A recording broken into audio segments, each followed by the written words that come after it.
Cooking after a long day shouldn't feel like a second job, but for a lot of people, it does. And it's not really the cooking itself, it's everything around it.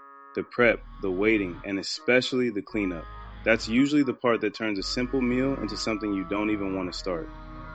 Traditional cooking can be surprisingly time consuming. You're juggling multiple pans, checking the stove, waiting for the oven to heat up, and by the time you're done eating, there's still a sink full of dishes waiting for you. So it's not that people don't want to cook, it's that the process feels like more work than it's worth. And that's exactly why so many people end up ordering food instead, even when they prefer to just cook something simple at home. But what if the problem isn't cooking at all? What if it's just the way we're doing it? That's where air fryers come in. Over the past few years, they've quietly become one of the most popular kitchen tools, not because they're trendy, but because they remove a lot of the friction from cooking. So why have air fryers become so popular so quickly? It really comes down to three things: speed, simplicity, and less cleanup. First, they're fast. Air fryers cook food significantly quicker than traditional ovens because they circulate hot air in a much smaller space. That means little to no preheating, and most meals are done in a fraction of the time. Second, they use little to no oil. You can still get that crispy texture people love, but without deep frying or adding extra grease. It's not just about being healthier, it's also about making cooking less messy. And finally, cleanup. This is the part most people actually dislike the most. With an air fryer, you're usually dealing with one basket. You cook, you remove it, rinse it, and you're done. So when people say air fryers make cooking easier, what they really mean is it removes the parts of cooking that feel like work. Now, not all air fryers are the same, and choosing the right type can make a big difference.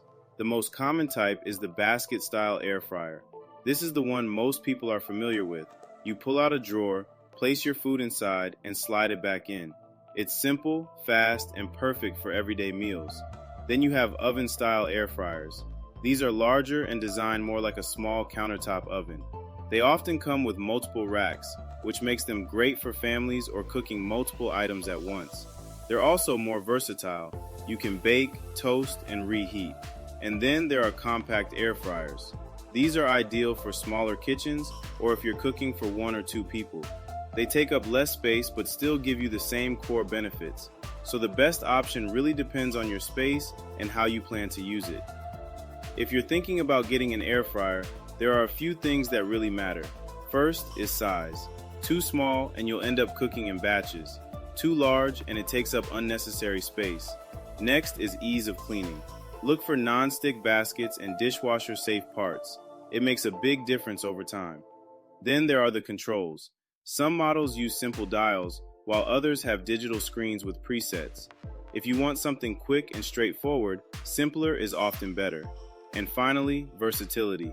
Some air fryers can bake, roast, and reheat, essentially replacing multiple appliances.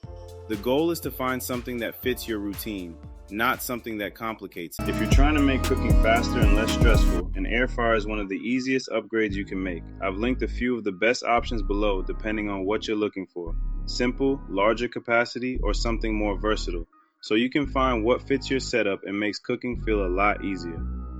And if you're into simple cooking and smarter kitchen setups, that's what this channel is all about, making cooking easier without overcomplicating it.